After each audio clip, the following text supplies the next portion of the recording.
heal, as a team, we're going to crumble.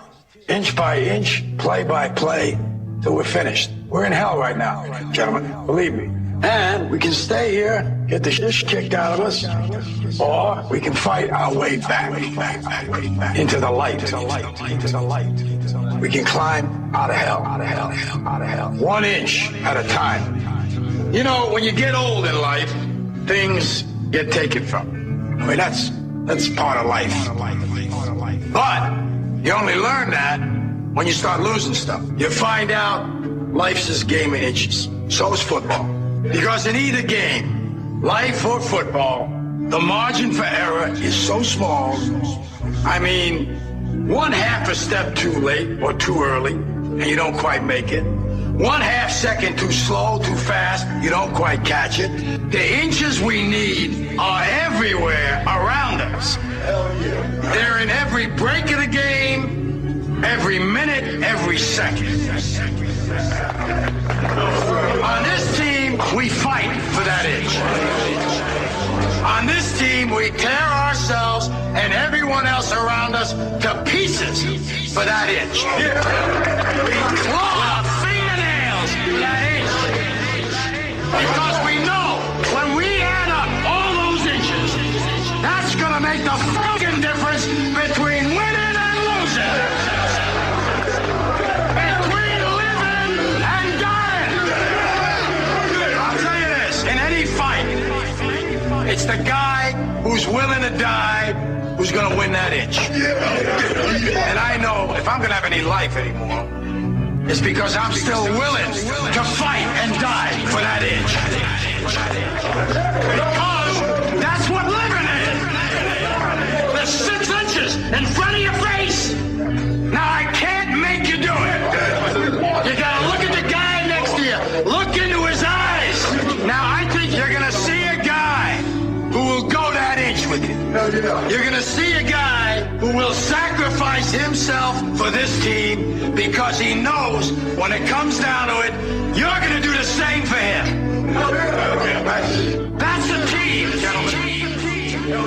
And either we heal now as a team, or we will die as individuals.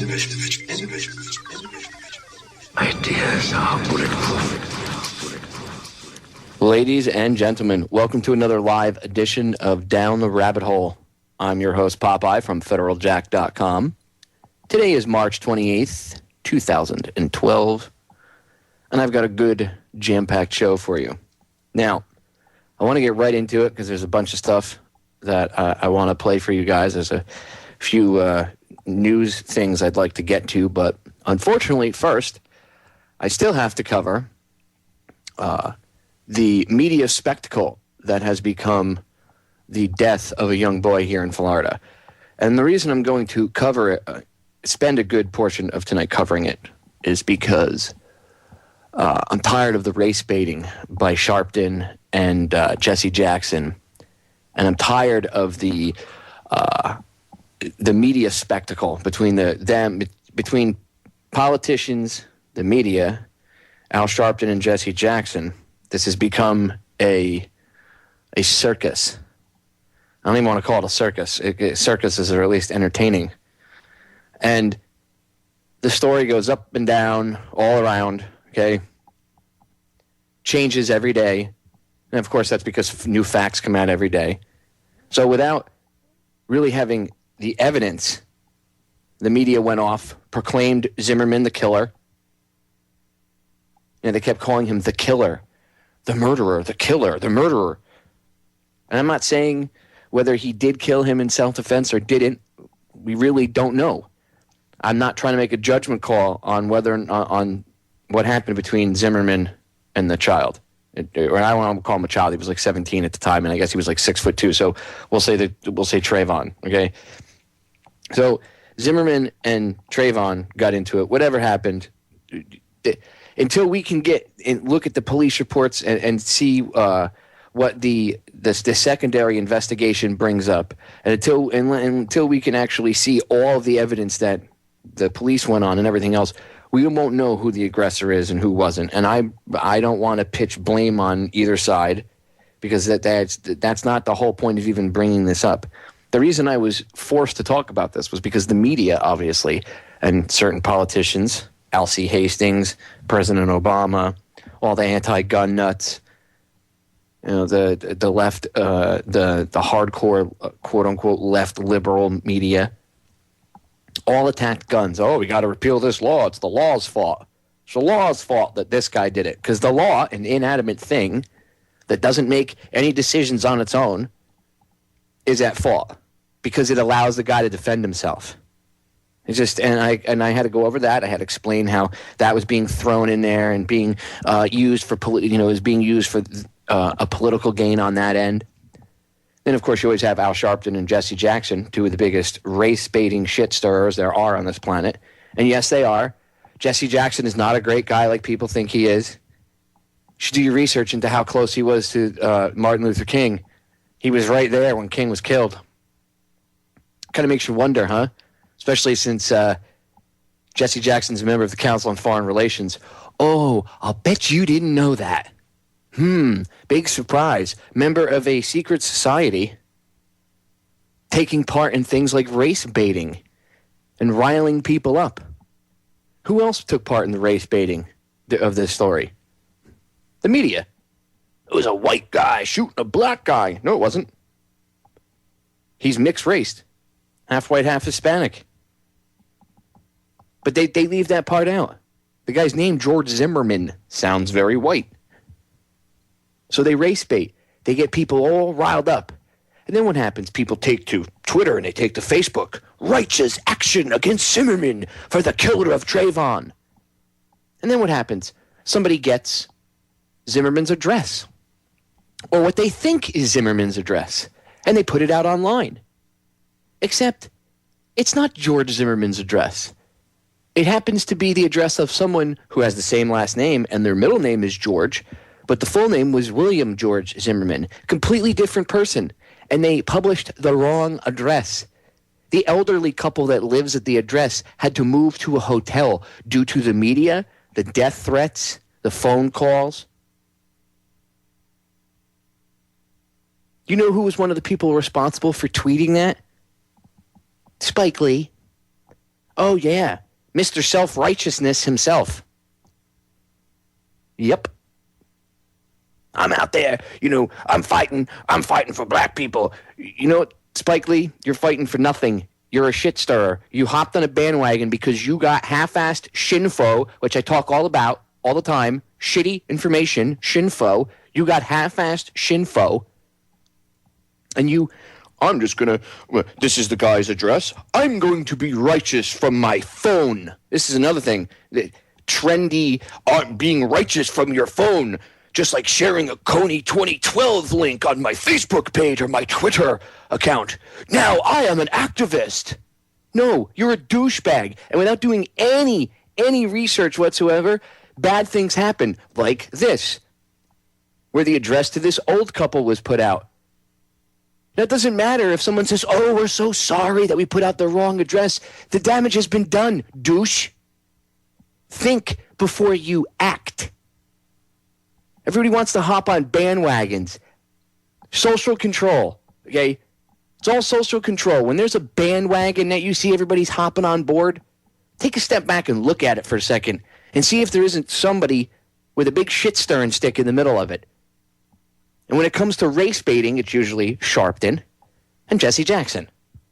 Now, I'm going to get into a few things tonight just to point out, A, how they're dirtbags, and B, I want to show the media bias on this. And then I'm going to get into real racism.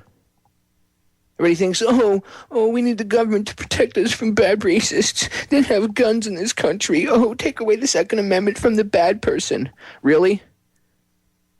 After tonight, maybe, just maybe, people will think twice about trusting their government at all.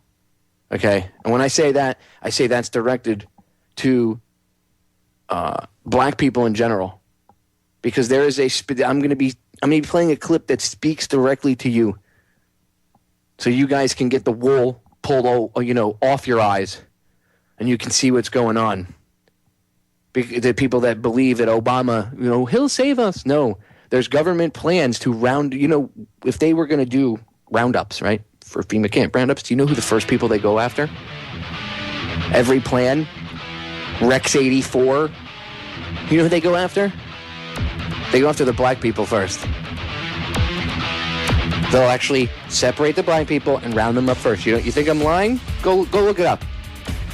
Now that's true racism. And that comes from the very people that you're going to and running to protect you from the bad people. They're lying to you. They're lying to all of us. But I want to expose this so we can get past this. We are back, ladies and gentlemen. All right, so what was I talking about going into the first break there? I said that the government was going to start rounding up black people first, right? That's what people are probably going to take away from it. Popeye said black people are going to get rounded up first. Oh, shit, board the windows up. No, wait, hold on. Don't really freak out. What I'm saying is in the plans for martial law or anything like that, they always go after the black race first and then everybody else. So you have to question why. Why do they fear? Why is that fear there?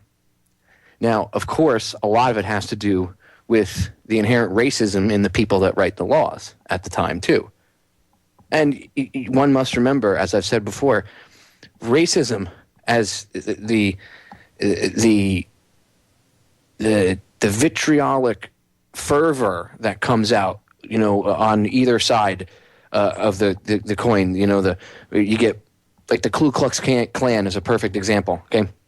Although they're a secret society and everything, if you use just somebody that joins the Klan because they don't know nothing, they just don't like black people or they don't like anybody except white people, right? And they just want to be, they're just a racist asshole.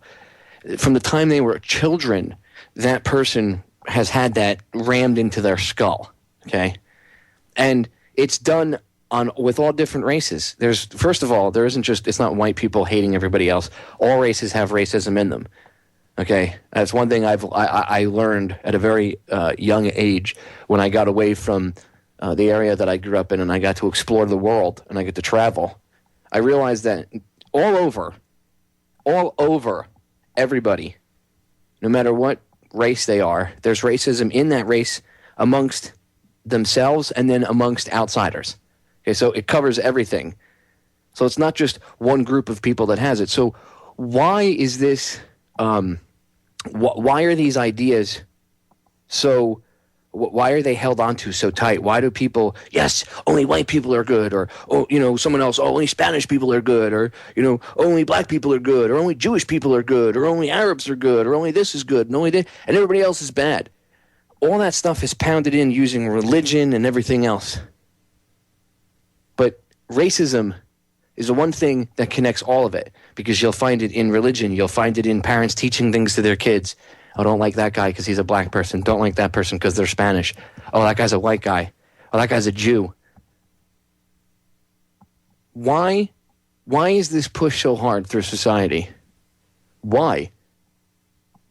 Where does this come from? Well, if you research racism, it usually goes back. And no matter where it comes, what society, it usually goes back to the elites being racist against the lower classes. Okay? So, as I've said before, they project their racism, their view on us, right? And we, the general public, laps it up through media, through whatever, through it could be through statism, it could be through, pride of wherever you came from. And you get certain people, let's call them actors, because that's what the government would call them, like Sharpton or Jesse Jackson, and they go in and they stir the pot. But why do they want to do this? Why do they want to keep everybody at each other's throats? Well, for one, it keeps us busy amongst each other, and it keeps us focused on each other and not on the real people that are screwing everybody. That's one. Two, it gets people to react emotionally, and they stoke that fear.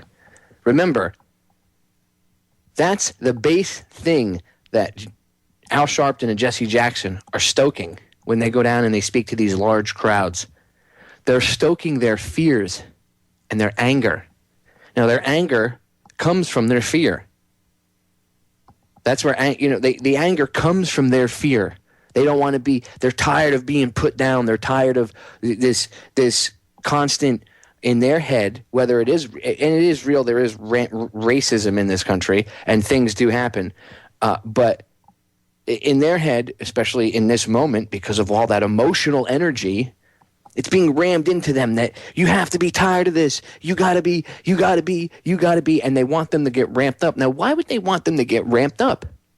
Why, especially in this time, with everything that's going on, the drumbeat for war with Iran, why would they try to rile up a race war? Because that's what's going on.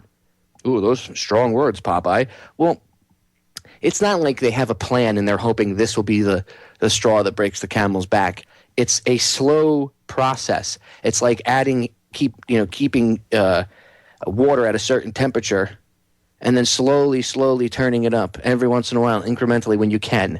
You keep turning up the flame and keep, to bring the water to a boil for the frogs that are sitting there. You can't, you can, if they wanted to, they could basically go out and start some crap in the blink of an eye. And they almost did. Okay, just by having these little rallies. Kids were walking out of high schools. One of the schools up here, apparently they walked out, or I should say down here, they walked out and like 100 kids or 80 to 100 kids went over to, I think it was the local Walmart or something, and ran through it, and one of the stores in Miami, and they ran through and they trashed the store and everything else, and it was in quote-unquote protest for Trayvon. Now, how is that protesting for this kid? How's that getting justice for this kid? It's not. But where does that come from? It stems from them being emotionally stirred up by shit stirrers like Al Sharpton and Jesse Jackson, who know that the government that they pretend should come and save everybody and make rules, and we're going to Congress. They know that this same government has plans to round up the black community first during martial law. Do you need any evidence? Do you need any more evidence than what happened during Hurricane Katrina? Go look what happened to New Orleans. People weren't allowed out of their communities. They were shot on the bridge trying to get over. All those cops, by the way, have all been arrested and put, sentenced. They've all been put in prison. They've all been found guilty. And I'm sure the sentences aren't long enough for most people, but the point is at least there was some sort of justice done. But there was martial law. People weren't allowed out. So instantaneously now they're just shooting anybody. Well, you must be a bad guy. Pop, pop, pop, pop, pop. Everybody blamed, George Bush. Look, what's his name said, Kanye West, George Bush hates black people. And I'm not saying he was correct in that statement. I'm just saying, look at Katrina. They didn't care. That was them field testing what they would do during a martial law scenario. So look at what happened there and tell me again if the government is going to help you. They're not. Go look up Rex 84. And I'm going to play you audio tonight in the second hour from Mae Brussel. 1978, she's talking about the plans the government had in 78. So at the end of the day, who are really racist? Who's really the racists? The elites that control the government?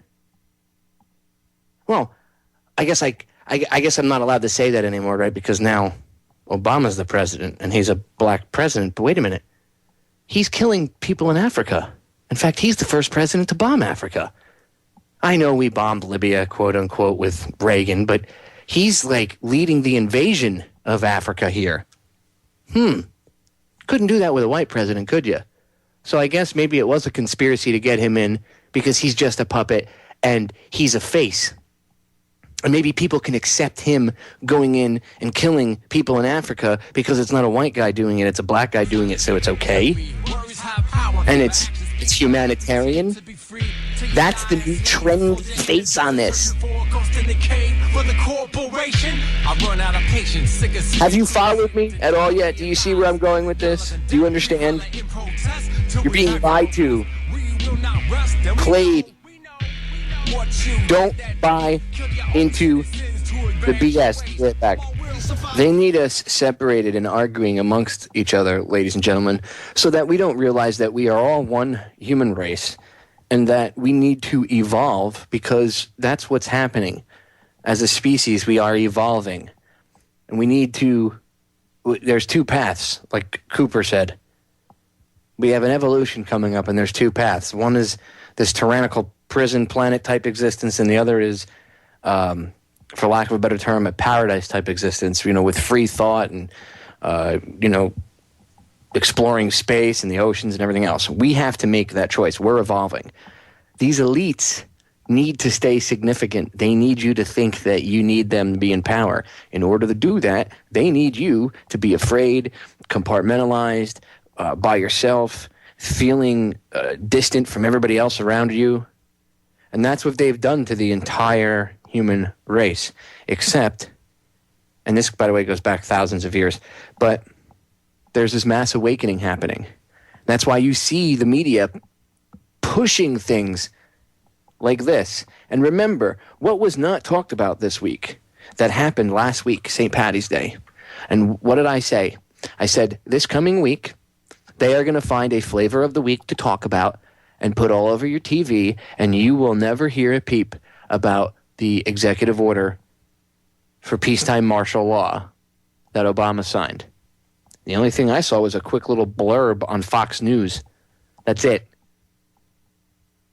One quick little blurb. Boop. That's it. Like a 2-minute video.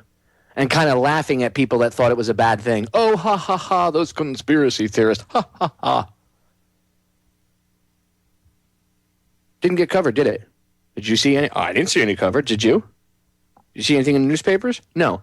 What you saw was coverage of this case. And what you actually really didn't see coverage. What you saw was media spin and race-baiting bias to get people fired up and angry. They know that anger is there. And for things that happened, to 150, 200 years ago, yes, that anger is justified. Is there anybody today that went through the slavery? No, not like that. What you should be mad at, if you're angry about being treated like a slave, you should be mad at the government and the Federal Reserve for treating you like a slave, because that's who really treats us all like slaves. Okay? But this race baiting is done. It's done to stir up the pot. And when I said last segment about the race war, I don't mean that one night all of a sudden every black person in the country is going to rise up and just attack everybody else. No, that's idiotic. What they're trying to do, I think, is trying to create a situation where people start to riot. Like, say, black people start to riot, okay? Like in the case of the Rodney King riots out in L.A., the L.A. riots from the Rodney King thing, okay? What would happen? What would happen if you had mass unrest like that? Well, that would, quote-unquote, give them the reason, right, to come in with their martial law and come in and round everybody up. So all this, in my estimation, a lot of this is being done to add fuel to the fire at the very least. They know that there's this, everybody's on edge. The world is screwed up in many, I would say many aspects of that screwed upness is from them. So let's not forget that little side caveat. But this world, everybody feels it. Whether they know what it is or not, they can feel it. That's why people are on anti-anxiety medications and everything else. Nobody, I'm so anxious, I don't know what it is. Well, it's maybe your body's trying to tell you something. You should tune into it and pay attention. Maybe it's your intuition. Your body is like a tuning fork, and it's picking up on all these effed up vibes. It's picking up on this overabundance of fear. And they're hitting you from every way they possibly can. They're trying to stoke the fires. Again, this guy is not a white dude that, white suburban dude that decided he was going to go shoot some black kid, but that's the way the media is trying to portray it. And then you have people like the King family, who these people just, I am so impressed with Martin Luther King's family. These people, they've been through so much, and they Remember, there was a civil trial which proved that the government killed King. It wasn't James Earl Ray. They went to his funeral. They told Ray that they thought he was innocent. You should go look this up. I'm not kidding. Yes, the family of Martin Luther King, his wife, his kids. Yes. Okay, well, his niece came out, and she said that Al Sharpton and Jesse Jackson need to quit politicizing the Trayvon Martin shooting and stop levering, and I'm going to quote her, leveraging racial tensions to rile up Americans. This is Dr. King's niece. And she's telling them, knock it off. Stop going out there and stirring up emotions. And she's not the only one. I think it was the guy was the former head of the NAACP, if I remember correctly. I'm not sure. It might be a different title. But we'll go with that for right now. I think he was involved with the NAACP at the very least anyway, in some form or another, and he was somewhat high-ranking. He's come out, and he took on Roland Martin on CNN, because, of course, CNN was one of these news outlets that was just pouring on the crap and trying to play to everybody's emotions, okay? And let me remind you of something. In the midst of all this, the Black Panthers put out a hit on this guy, basically. They put a bounty on him out. They said, anybody that brings him to us, we'll give you $10,000. That's against the law. Now, how come they weren't arrested for that? Oh, I know the head of the Black Panthers. I know he got arrested yesterday. But that's not what he was arrested for. They didn't arrest him for, putting a bounty out on some guy's head. Or, they didn't go at least talk to him and say, what the hell are you doing? No. He was arrested because he was convicted. I guess he's a convicted felon for check fraud or something now. And he sold a gun after he was a convicted felon to a pawn shop or whatever. And he was arrested for that. But he wasn't arrested at all for telling people and riling people up and telling people, go get Zimmerman. Go get Zimmerman. And then, of course, people are going to question and say, well, how come the Attorney General won't do anything? And this is the same Attorney General that he would not investigate Eric Holder, okay, criminal in his own right. And he's a racist, by the way. Himself, he has his own racist beliefs, okay? And Holder is a turd. He's a traitor. He's also responsible for the murder and cover-up of the murder of those children at Waco. He took part in that, but that's the different story. But he wouldn't investigate the Black Panthers. Why not? Which, by the way, I may add, has been considered a terrorist organization. So here you go. Our government, the FBI used to go after the Black Panthers, right? And I believe a lot of that is controlled opposition. But the FBI would go after the Black Panthers in the past. Now you have the Justice Department sitting back on their laurels. Well, they were harassing people at polling places a couple of years ago. I think it was 2008, standing there with nightsticks and stuff. People videotaped it. Holder wouldn't go after him. And he said, well, after everything, black people have been through, blah, blah, blah, blah, blah, blah, blah, blah. That's being racist. That's a racist view. You're saying that, well, it's okay for them to do that because, hey, I'm a black attorney general, and these guys, well, they've been oppressed. Black people have been oppressed and treated like shit. So they can go ahead and they can intimidate people, and they can stand there with the weapons and they can scare people. That's fine. They can try to harass little old people and stuff. No, that's not fine. It wouldn't be okay if it was white guys doing it. Chinese people, Jews, anybody, Latinos. Wouldn't matter who was doing it. You don't have the right to intimidate somebody from going and making a free choice.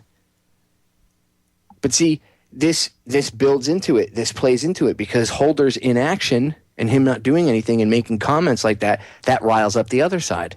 So one has to question, is he doing it all just because he's a racist dick? And he just wants to, be an a-hole? Or is he doing it because maybe they have further goals in mind because they know that that's just one more domino? We have to think like this. We can't just get all emotional and react. Oh, my God, they're so right, blah, blah, blah, blah, blah. We need to stand back and look at things logically. Turn off emotion and see what's going on right in front of you. To me, all of this reeks of them playing games. Yes, some of them may have their own views and maybe biased in their own way, but I think they're setting up both sides for the big fail.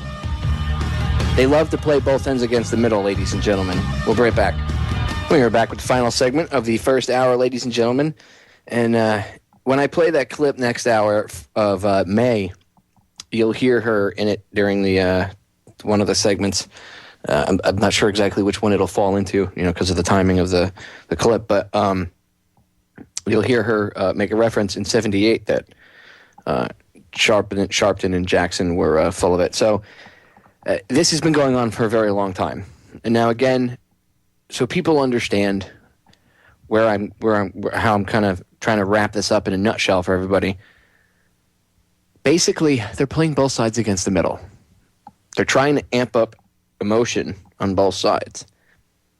They get everybody all riled up, and then they pour on the fear like syrup onto pancakes. And they pour it right on. Just love it. Bring us more fear. They love it because it's rich and thick like maple syrup. And they pour it all over. And they get everybody all scared. And they get everybody all running around and, protect us, protect us. And they do it through their media outlets, their media wing. Idiots like Sharpton, Jesse Jackson. Look, Jesse Jackson is a member of the Council on Foreign Relations. Do I need to go any further with that? Do I need to give you any more proof that he is standing there with a big shit-stirring stick, along with his buddy Al? Anybody that's around my age can remember a lady by the name of Tawana Brawley. I think it was back in the 80s, if I remember correctly. Sharpton was involved in that. A bunch of white preppy guys supposedly gang raped a black girl and assaulted her. And it turned out her and Sharpton made the whole thing up. Whole story was made up. He knew it, and he pushed it anyway as real. He acted like he didn't know. He's full of it. And now he's out, the same thing, doing this again.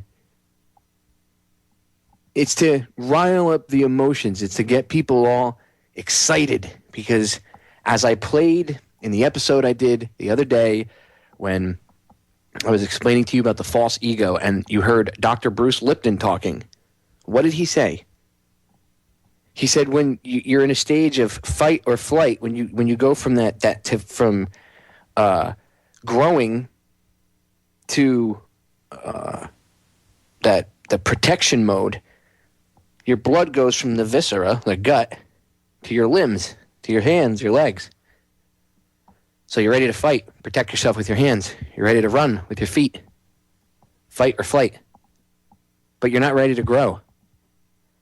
And we, as a human race, and if you want to drop it down to something smaller, a little more myopic that you can focus on, we can look at the country itself.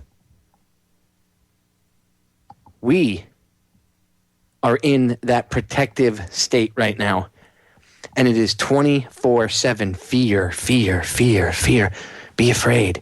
Be afraid. If it's not Osama bin Laden, then you have to be afraid of black people or Hispanic people or white people or Chinese people or the Iranians or Jews or anybody else you have to fear. Everything is fear, fear, fear. The boogeyman's coming to get you. The boogeyman's coming to get you. And I'm not saying bad things don't happen, okay? But you have to be able to stand up and face your fears and realize that you are more powerful than the fear. You know, a lot of the times when people are victimized, it's because they don't have that sense of self-empowerment. They give in to that fear. And then they just, they lay there and take it if they're getting raped or, whatever. And I'm not saying that, I'm not bashing women that don't fight back or that are raped or anything like that. I think anybody that rapes a woman should be shot in the head and just call it a day. Not even waste time, just shoot the guy. Or cut his dick off. Right there, give the chick a meat cleaver and let her, take his dick and his balls off and then call it a day. And he could walk around and try to stitch himself up. If he bleeds to death, too bad. But, see, anyway, I digress. I have my own form of punishment for dirtbags. you can't live in fear. And if a woman lives in fear, or a man lives in fear, they will be controlled very easily. If a person of color or a non-person of color, if an Asian person, it doesn't matter. We're all human, so we all operate the same. Okay? They get you to believe that we're different because maybe someone's black or has tattoos, or someone has piercings, or they're from Asia or whatever. They want you to be separated on so many different levels. That's not even funny, because you can't hate people just because they're black or white or because they're Spanish anymore. Now you have to hate them because they have tattoos, or because they have blonde hair, or because they wear certain shoes or dress a certain way, or they're from a certain area. They have to keep us all separated because they don't want us realizing that at the base level we're all human and we all operate the same way. And we are all one, okay? You want to steal one of their little sayings, e pluribus unum. It's Latin. It means out of many, one. So rip it off from them. Their little one world government, that's what that really means. Out of many governments, one world government. Well, let's rip that off from them. And instead of out of many races, one, the human race. So e pluribus unum to the human race. I'm tired of this separation crap. We have too much to do, ladies and gentlemen, to be separated by retarded racial bigotry for whatever reason. They look like a certain way. They eat a certain food. Who gives a shit if they're different than you? Maybe you'll learn something from that person. Stop buying into this crap that the mainstream media puts out. Stop hating on people because they're a different color than you, no matter what it is. On every end, everybody. Let's all just knock this crap off. Everybody, I wish it could be a better world. Well, you could wish in one hand and shit in the other and tell me which one weighs more. Do something. Get up off your ass and friggin' do something. Make a difference in this world. That's how it's going to become a better place, is by people actually doing something. Sitting on your ass with your friends on the internet or in a conversation at a bar talking about what you would do if you woulda, coulda, shoulda. Get up off your ass and do something. You want this racism crap to stop? Go out and start to teach people why racism is bullshit on all ends and how it separates us and how it's used to keep us separated so we don't realize what's going on. And I harp on this all the time, and I have to. It's really sad in 2012 that I have to harp on this. I should be talking about flying cars and shit not working right, and here we are harping about this retarded crap. Because we can't get past this. Because we can't seem to get over it. It's not that. It's because you're being controlled. You're never going to be able to get past the problem if you're trying to cure a solution and not the cause of the problem. So understand the cause of the problem. How about we all understand that we're all one? We're all human beings. We all have hearts, lungs. We all, if you have an organ transplant, you don't know if the person was black, Chinese, Puerto Rican, Cuban, Indian, from Pluto. You don't know. Well, maybe from Pluto you'd know because they wouldn't be from the planet. But you know where I'm going with this. You don't know where they're from. It's a heart. It's lungs. You don't know. Usually you're not even told that much about the donor, if anything. You don't know. It's all in your head. Just like the roadblocks that you deal with in life every day. If you're one of these people that says, I can never get anything done, everything in my life is always effed up, blah, blah, blah. You know why it's effed up? Because you keep saying it is. You say it. Therefore, you project it, and you create that reality for yourself. Again, it's why I showed you the cymatics, and I played you a little bit of that and said, go look this up. I try to get you interested in this so you can learn. I want you to evolve, ladies and gentlemen. I want you to let go of some of these dumb ideas that have been rammed down our throats since the time we were born. And I'm not saying everybody out there is racist or this or that, but that's why I bring forth this information so we can beat down this wall and get past it. That is one of our biggest obstacles right now, is they keep us separated so we don't work together. COINTELPRO is the same way. Go look it up and go see what it was. Counterintelligence program. And counterintelligence still happens to this day. Still happens to this very day. And that's one of the things that they do. They marginalize people, and then they get them to be separate from everybody else. And they get people attacking each other, and it brings groups down from within. They find ways to separate.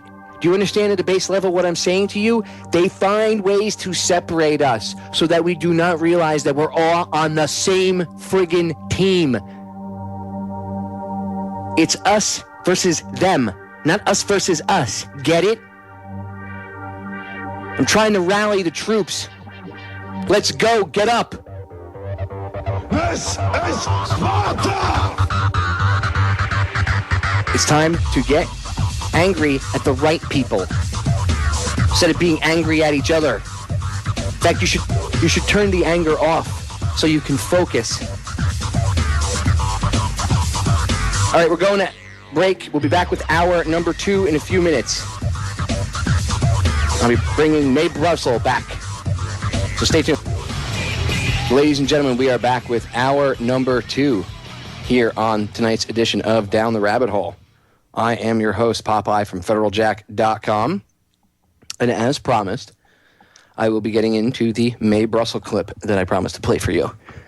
Now, I have to read a little bit about it for you, so you guys can get kind of an understanding of where she's picking up into where where I'm picking up with her in her broadcast, I should say. Okay. She's going to be talking about the King Alfred plan. Now, I don't know if it was actually a fictional plan or not, but I'm going to give you the brief blurb that the guy that runs Conspiracy Scope over on YouTube, go check his channel out because he's the one that originally introduced me to Mae. Go check him out, Conspiracy Scope, all one word, over on YouTube. He usually uploads some new Mae Brussel stuff every couple days, so he's got a huge playlist of Mae Brussel stuff you can go check out over there. In fact, he was when I was able to upload full-length videos to Federal Jack Tube 6, my one YouTube channel. He was the place that I was getting the Mae Brussel videos that I was uploading from. So you can just go right to the source and go check it out. So I'm going to read this little blurb that he wrote, and then I'll play the clip for you. The King Alfred plan was a fictional CIA-led scheme supporting an international effort to eliminate people of African descent. Specifically, it defined how to deal with the threat of a black uprising in the United States by cordoning off black people into concentration camps in the event of a major racial incident.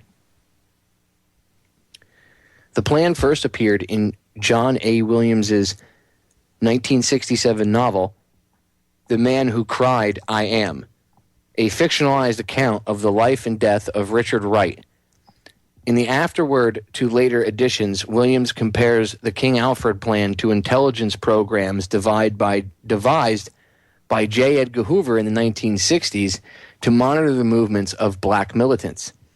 It also bears similarities to rumors in the early 1950s surrounding the McCarran Act, an anti-communist law in which political subversives were to be rounded up and placed in concentration camps during a national emergency.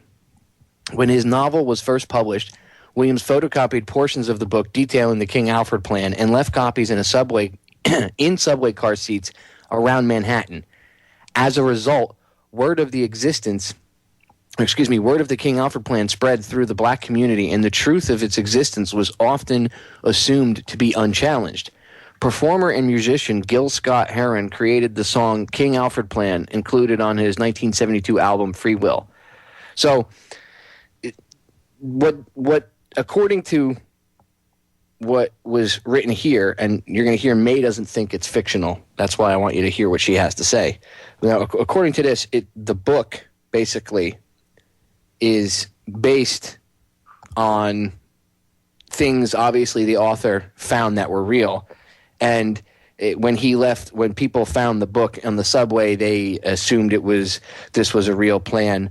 Who knows? Maybe it wasn't. I mean, the CIA has interesting ways of pulling off little psyops. Maybe it's a psyop. So I'm going to let May pontificate and get into this. And I'm going to let you. And now remember, this was originally broadcast April 30th, 1978. So about 33 years ago. And she's calling out a lot of the same stuff with race baiting and stuff like that. But listen to what she says about the King Alfred plan. And remember, a lot of this stuff is based on the COINTELPRO operations by the FBI in Hoover, Rex 84, plans like Rex 84. Rex 84 wasn't around yet, but there were precursors to that. So obviously subversives, quote unquote, things like that. So this has been going on for years. So the idea of FEMA camps, again, when you hear FEMA camps, it's not a new thing. Obviously, this is real, and this has been going on for quite some time. So here we go. Here's May. The genocide program.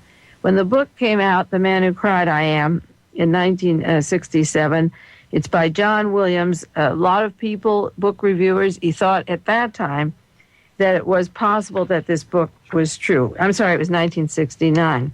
There's one book review that was in the Washington Post, and it says this about the King Alfred plan and the book, The Man Who Cried I Am. These are quotes from a book review of that book. Hitler had a final solution for the Jews, and 6 million of them were murdered. America's final solution for the black man is the premise about which this book is written. You look at men who've been running the world for the last quarter of a century, and you find the book is not a novel, but a statement of cold, hard fact, eminently plausible, but more than likely true. The plot of the final solution is a horrible one, dreamed up and nurtured by men in Washington, eagerly followed by power holders in Europe, so that the century-long fiesta of extorting from people, grinding down humanity for profit, can keep on going in a business-as-usual world. We lie, we cheat, we murder, we overthrow governments, not to our liking. And with this kind of action going on abroad, what the hell are a few million spades or two at home? A murderer is one who murders. A murderer does not kill innocent people in some other land and then undergo a miraculous transformation at home, coming home to apple pie or mother. This is a book review saying there are murderers sitting high in seats of government.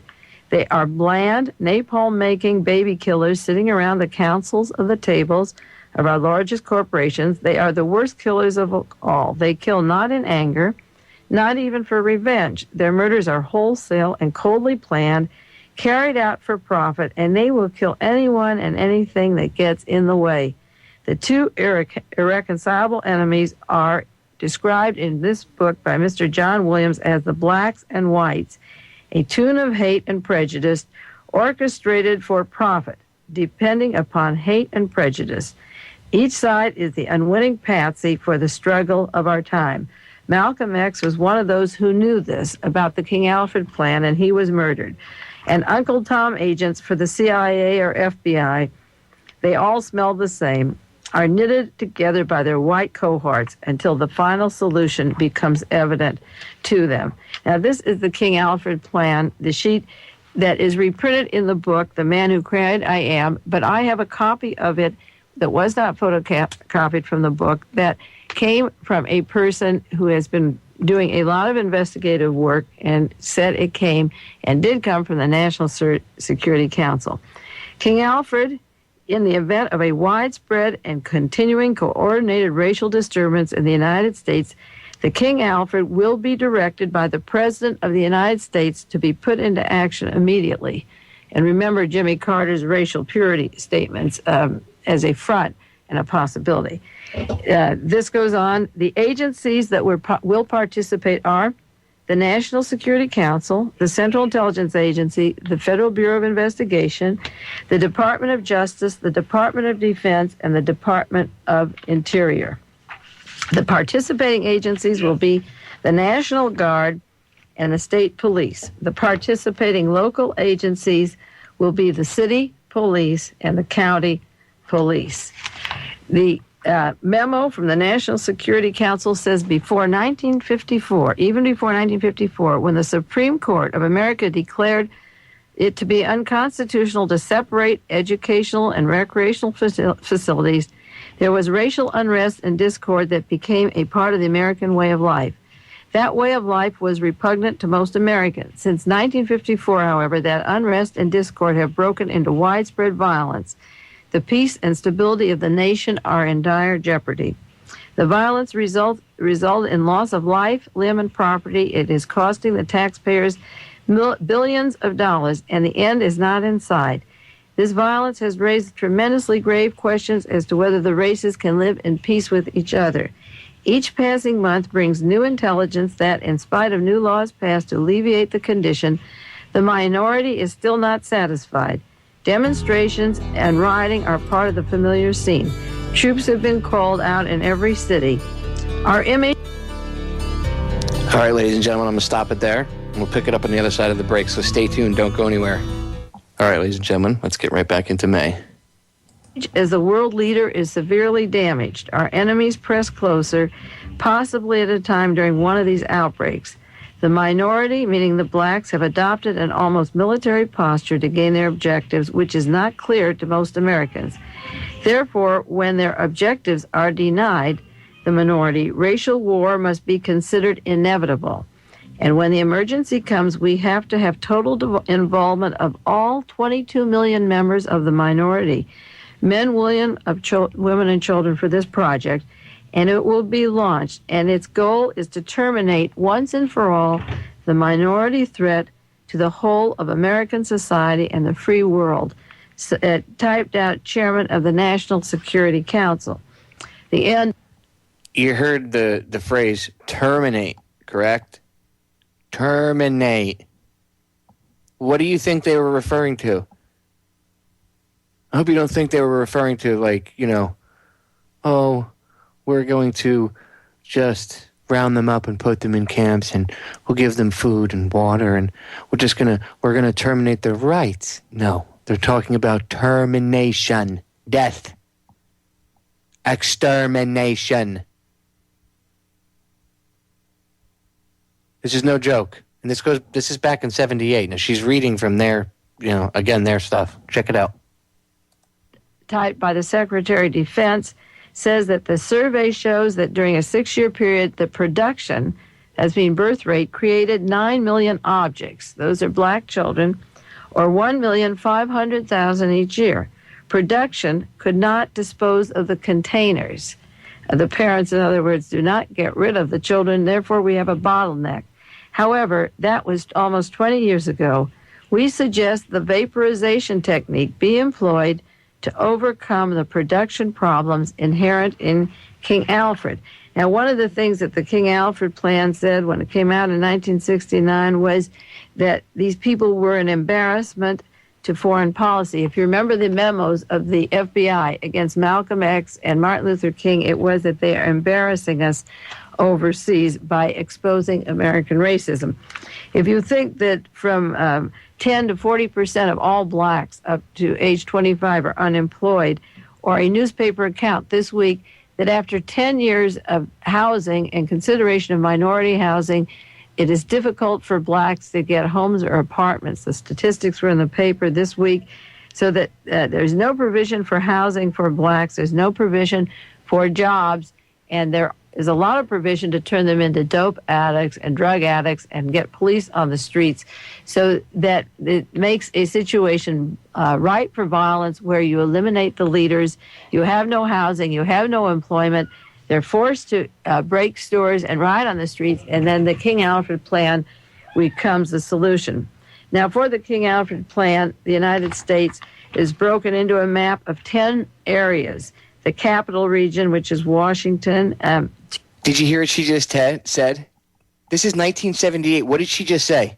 She said the United States is broken up in this plan. Okay. It's broken up into what? What? How many areas? Did I hear the number 10? Where else have I heard that number 10? 10 FEMA regions. Sounds very creepy that this is reality now, and this is 1978. 2 is the Northeast region, the northern states. 3 is the Southwest region, the South Carolina, North Carolina, and Florida. 4th is the Great Lakes region. 5 is the South Central region, Ohio and Illinois in that area. 7 is the Deep South region. 8 is the Great Plains and Rocky Mountains. 9 is the Southwest region, New Mexico, and down in the Southern California area. 10 is the West Coast region, the North area, and the San Francisco, Northern California area. The King Alfred plan says there will be no attempt made to seal off the Canadian-Mexican border. Evidently, the Canadian and Mexican government works with our CIA enough that when we go into the operation, we'll have their cooperation. We won't seal it because they won't be able to go north or south. The combined memo set out from the National Security Council says Department of Justice, FBI, and CIA. This is a combined memo for them. It said there are 12 major minority organizations that all are familiar to the 22 million. In other words, there are 12 groups in 1969 that were active, and all the blacks knew they were. Dossiers have been compiled on the leaders of these organizations, and they can be studied in Washington. The material contained many of the dossiers, and we have the names of those who are a threat, and we will reveal the material. The leaders who do not have such usable material in their dossiers have been approached to take government posts. It says the material contained in the dossiers of the leaders and our threat to reveal that material has held in check the activities of the leaders. That means that people like Martin Luther King can be blackmailed and put with women and taped and tape record of their sexual accomplishments or expertise or whatever it is they were doing. And I'm sure that this is one of the things that has blackmailed many of the black leaders, is fixing them up with women on their political jaunts. And this was part of the plan.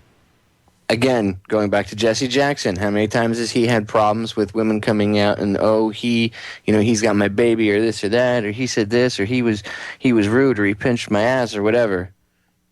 And it said in the dossiers, we will threaten to reveal material, and that threat, because of their activities, has held many of them in check. But those people, those leaders that don't have usable material to blackmail them sexually or otherwise in their dossiers, we've approached them to take government posts. This is such as Andy Young, I suppose, and his ilk, mostly as ambassadors and primarily in African countries. The promise of these positions also has materially contributed to a temporary slowdown of minority activity. I think of Stokely Carmichael and many of the black leaders, or Eldridge Cleaver, and so many of them have been neutralized. You could do a list of neutralized black leaders. But the plan was either to keep in the dossier material that silences or given government posts to slow them down. We do not expect these slowdowns to be of a long duration, however, because there are always new and dissonant elements which appear to join the organization with the potential power to replace those leaders that have either been sent out in the field to be representing us or to be blackmailed. All organizations and their leaders have to be under constant 24-hour surveillance. You see people like Fred Hampton in Chicago, the Black Panthers, or again, that goes back to Hoover monitoring everybody, COINTELPRO, 24-hour surveillance. And now, everybody, they want to do 24-hour surveillance on everybody. And we point out how COINTELPRO tactics are used against the general public now. And again, 1978, ladies and gentlemen, this woman was ahead of her time. Many of these leaders that could not be blackmailed or sent as ambassadors are then murdered by the FBI just in cold blood. Now, the organizations listed in 1969 were 12 of them when the King Alfred Plan was written. And when I read them to you, you can see that they're totally neutralized and taken over and non-effectual now, so the system is working. First was a black Muslim, and of course the energy went out of it when Malcolm X was killed. Second was the Student Nonviolent Coordinating Committee, SNCC, which is completely emasculated. The Congress of Racial Equality, CORE, which we never hear about. The Yahuwah movement, which is neutralized totally. The Group on Advanced Leadership, which we never hear about. The Freedom Now Party. The United Black Nationalists of America. The New Pan American Movement. The Southern Christian Leadership Conference. There we have Reverend Abernathy and Reverend Jackson just going around, never exposing who killed Martin Luther King, totally neutralized. She just called out Jesse Jackson. I'll play it back. I'll rewind it a little bit, play it again when you hear her call him out. We'll be right back, ladies and gentlemen. Stay tuned. Class is still in session. We are back, ladies and gentlemen. I rewound it a bit so you guys could hear her again. She calls out Jesse Jackson. And remember, this is after Dr. King was assassinated. This is 78, so this is years after it. And this now, Jesse Jackson's running the show. And listen what she says. The new Pan-American movement, the Southern Christian Leadership Conference. There we have Reverend Abernathy and Reverend Jackson just going around, never exposing who killed Martin Luther King, totally neutralized or blackmailed or zombies, accepting the death of Martin Luther King's mother and his brother, the drowning right after he was killed, all kept quiet by these people for some reason or other, and I'm sure it's a combination of blackmail and threat. The National Association for the Advancement of Colored People and the Committee on Racial and Religious Progress. I went to a dinner party here for the NAACP, it was about 6 months ago on the Monterey Peninsula, and the black people there are totally neutralized. The guest speaker that evening was the Judge Goodwin from Fresno, who lets people out if they believe in Christ. He lets their sentences down. He's on a Christ trip, and he's neutralized as a black leader. He's almost ridiculous. He now wants to run for governor under the Party of God. The whole NAACP thing is a joke. It's a place to have dinner and get together, and all 12 of these organizations have been totally neutralized and fingered. The King Alfred plan says, note, at the appropriate time, to be designated by the President of the United States when the leaders of these organizations are to be detained. Put them in only when it is clear that they cannot prevent our emergency. Working with local public officials during the first critical hours. Use them at the appropriate time, the leaders of these organizations. They are to be detained only when it is clear that they can't prevent it. If they think that they could help or work along or soothe the people, such as the Jews in the concentration camps, leave them out, but bring them in when they begin to catch on. All the other leaders that you can't use to slow down the hysteria before the vaporization takes place are to be detained at once. In other words, if they won't go along with you, gas them. Otherwise, use the leaders to calm the people. Compiled lists of minority leaders have already been. Use the leaders to calm the people. Kind of sounds like that preacher program with FEMA, where they come in and they say, Romans 13, Romans 13. Remember? Pay attention, ladies and gentlemen. This is 1978. Now, this is supposedly, remember, she's looking at it from the angle that she doesn't believe that it's fake. And they're saying, oh, it was fictional, it's fictional. But look how much of this is actually a reality now. So we must question, was this thing fictional? Was the King Alfred plan fictional? Was it a psyop? What was it? But there's something to it, because things that they're discussing in this quote-unquote fictional plan are now a reality in our lives. So we must look at this. Put into the National Data Computer Center. It is necessary to use their minority leaders that will be designated by the president in the same manner in which minority members who are agents with the central and federal agencies. And we cannot, until there is no alternative, reveal the King Alfred plan in all its aspects. That's identical to the Holocaust. If you read the books on Germany or saw the 4-part series at NBC, use them as much as you can. Use them like you use the blacks, FBI and CIA agents. Don't reveal all at once any more than those people did, the Jews who directed the other Jews into the concentration camps. Minority members of Congress will be unseated at once. Now, this came out in 1969, but remember that Richard Nixon's enemy list, and every single member of black member of the Congress was on that list and fingered for some reason, not that they were active or even real spokesmen against Richard Nixon, but they were fingered as the enemy list, and goodness knows what other list. Every single member of minority of Congress will be unseated at once. This move is not without precedent in American history. the preliminary memo for the Department of Defense. It said this memo is being submitted in lieu of a full report for the Joint Chiefs of Staff. That report is in preparation. There will be many cities where the minority will be able to put up a street fight, a superior number of people, a desperate and dangerous will. He will be a formidable enemy in a few cities, for he is bound to be because of his heritage, and he knows that political asylum is not available anywhere else. The greatest concentration of minority will be the deep south, the eastern seaboard, the Great Lakes, and the West Coast. So when they get anxious and get out on the streets, bring in the army, the armed forces to halt them. We'll be outnumbered for a while. It says when the national population exceeds that of the minority by more than 10 times, we have to realistically take into account 50% of the white population for various reasons will not engage to defend the black people when it comes. 2, the armed forces are spread around the world now. There will be a breakout here so that they need troops at home to handle the emergency. 3, the local law enforcement officials have to contain that emergency until help arrives, till the troops come home to have a superior force. The New York police, for example, has 25,000-man police force, and there's 1 million minority members in the city. So you have to handle 1 million minority with 25,000. Now that gets back to, again, the Zodiac taunting you, the police can't get me, ha, you need more police. Evel Younger and Ed Davis running for governor and increasing those police departments in California and New York City, increasing the police departments. They have to get enough police to handle the minority when they begin to round them up.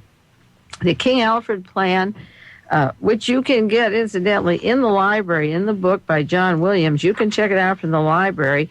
It's called The Man Who Cried I Am. And on pages 375, 373, I'm reading from the King Alfred plan in the book.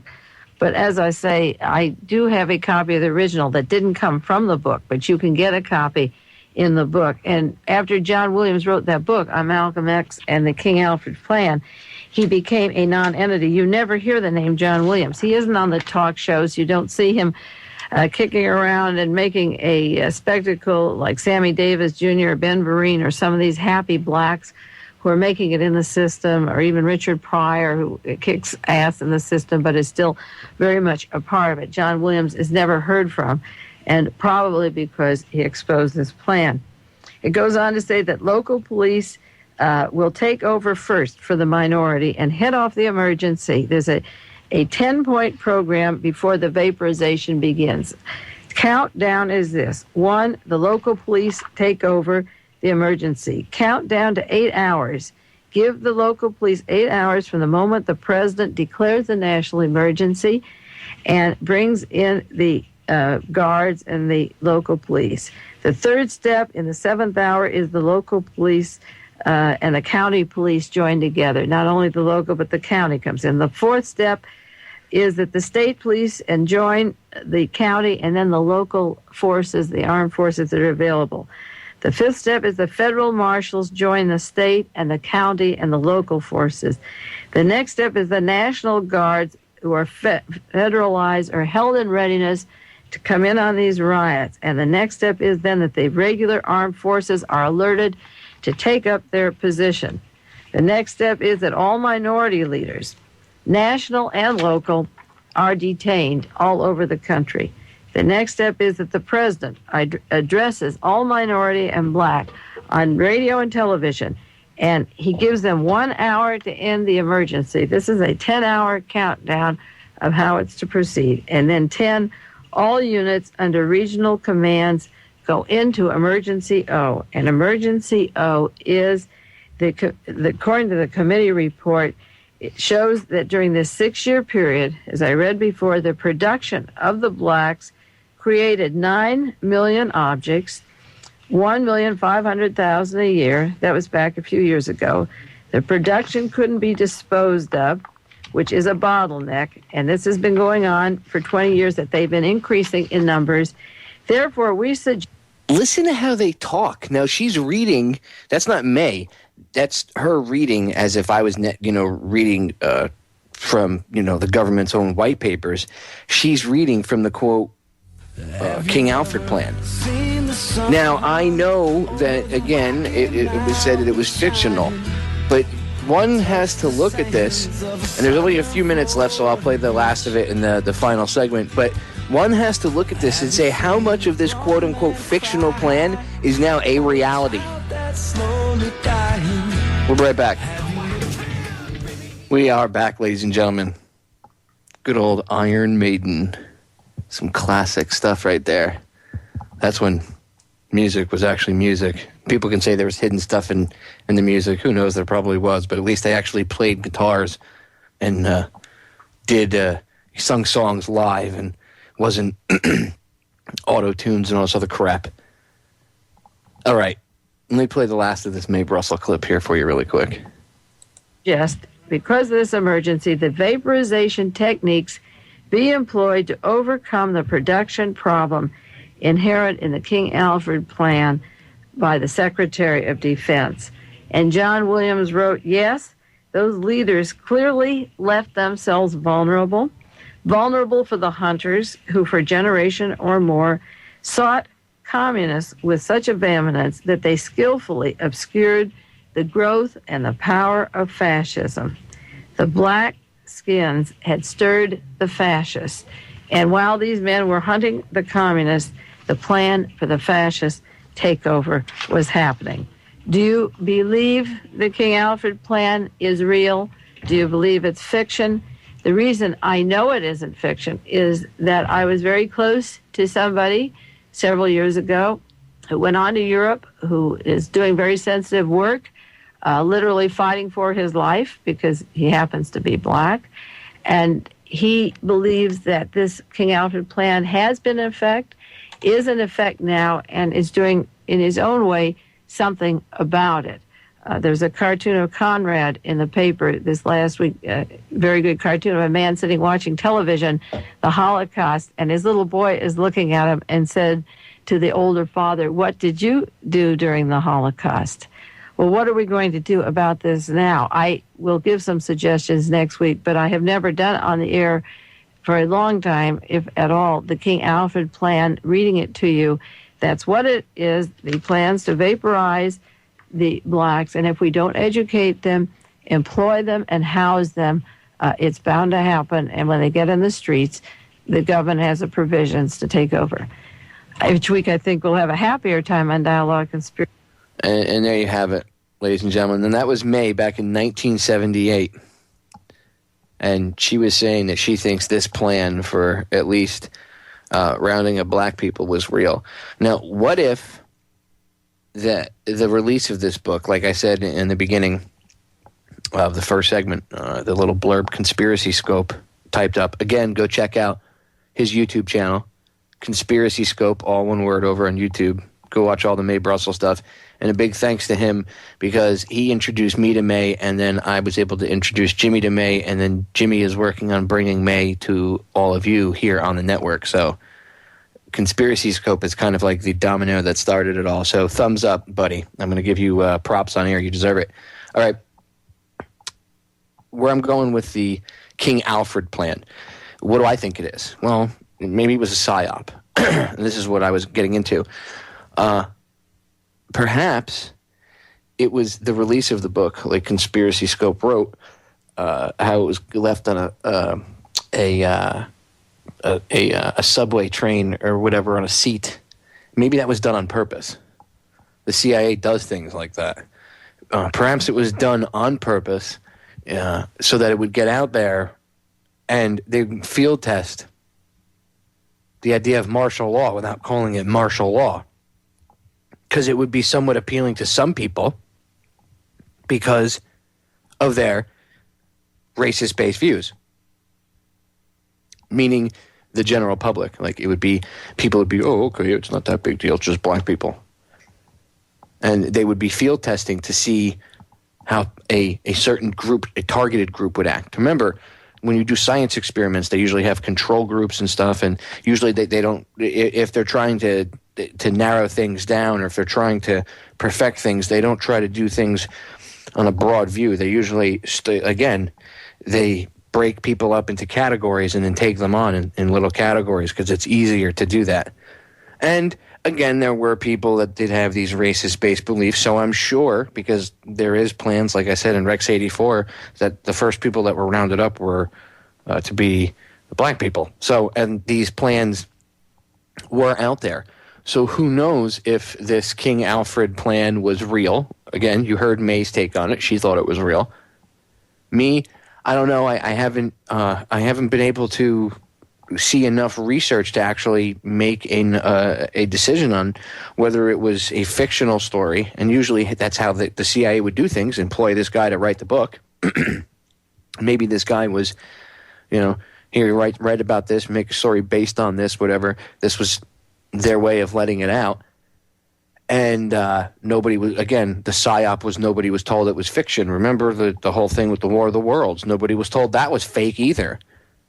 For the longest time, people in Jersey thought they were really being invaded by aliens. So, and that was a PSYOP. That was an experiment to see what they could, they had certain goals they wanted to achieve, and they wanted to see if they could. And the only way they could do it is to actually pull one of these off. Well, who knows if that's what this wasn't, maybe one of the same things. You don't know. I have not myself seen enough of the research. I have researched it, but I have not seen enough to make a decision yet as to whether or not it was a PSYOP or whether the plan really did exist. And it just mutated into what we know today as Rex 84 and then the NDAA bill and the War Powers Act and all this other crap and the FEMA camps and all this other everything else that they have for martial law. Now this is 78, so this is like 33 years ago, and you can see how it morphed into what we have today. Again, maybe it is a PSYOP, the book itself, the story, whatever, but go check it out, and I suggest you look up the story itself, the King Alfred plan. At the very least, it's very creepy how many things in this plan today are reality. 10 regions, 10 FEMA regions, and she's listing them off. And I think that the list of numbers that she gave are actually pretty accurate according to the quote-unquote 10 FEMA regions we have today. So anybody that, listen to, maybe somebody will hear this and they heard May back in the day and they called her a conspiracy theorist, you should be kicking yourself in the ass because this is a reality. She was trying to warn you 33 years ago. This stuff is kind of scary. I understand there are people that are like, holy crap. A lot of things like this wake people up when they hear older broadcasts from like the 70s and stuff, and they hear things being talked about that, she talked about a lot of stuff before it happened. She was like a William Cooper of her time. She really was. She talked about Jonestown being mind control cult year before they went down south and killed the senator or whatever he was, congressman, and then quote unquote drank the Kool-Aid. That's another thing in itself. She went off and said that was a whole mind control thing and that was CIA and everything else. Oh yeah, she got into it. And this is back in 1978. Why I like to play these for you guys is I like to be able to take a piece of history. It's like 30 years from now. I hope it's not still going on. But 30 years from now, if somebody cut out a piece of one of my shows or took one of my entire shows and said, hey, man, listen to this. These people, this guy Popeye and he had this guy Joe Joseph on and this other guy Tim Watts, and the three of them were chatting about martial law, or this other guy Bob Tuskin, he was on this guy's show and they were talking about martial law and all this other stuff, and look, oh my God, look what's happened, blah blah blah, the system we live in today is exactly what they said. That's what it's like. And it helps I've noticed it helps wake people up that are kind of on the verge, I don't know, I don't want to, they're right there, but they need that extra push. This kind of helps them because they hear this broadcast from 1978 and a lot of stuff they're talking about has happened. Whoever it is. Another good book to read just like this is None Dare Call It Conspiracy. Gary Allen wrote this book. I think it was in the 50s when he wrote it. And it's incredible because when you read through the book, it's like a roadmap of what they've done. He didn't have a crystal ball. You know, he didn't. It's not like he had foresight into the future. He was just like any other research. He knew what their plans were, and he could see, once you understand the game and you see what's really going on, this movie is lifted from your eyes, and you see reality, and you see the real end game. You can see through their crap. You can watch the nightly news. I'm telling you, it's amazing. You take those goggles off, you can sit and watch the nightly news, and you're like, wow, they're lying. You can see the propaganda in TV commercials. I just pointed out to my wife a couple of years ago. Actually, I think I even talked about it last year in the beginning of one of my shows, or maybe when I was co-hosting with JJ when I first got on air. And we talked about commercials being, they're switching up commercials now to have the stars of TV shows star in the commercials, sometimes as the character of the TV show, so people can't tell the difference between a TV show and the commercial. And they end up getting the idea to buy stuff. Subliminal messaging. They're doing it. We talked about this a year ago, and people were like, yeah. They're doing it now. You see it all the time on Hulu. Pay attention, ladies and gentlemen, because this stuff is real. All right. Ladies and gentlemen, as always, I love you all. Thank you for hanging out. We're out of time. I will be back Friday, so stay tuned. Make sure you tune in tomorrow, same time. Listen to my buddy Joe Joseph, Tim Watts. Thanks for hanging out with me on this bumpy ride down the rabbit hole this evening. We'll see you all Friday at 10 p.m. Semper Fi, I'm out.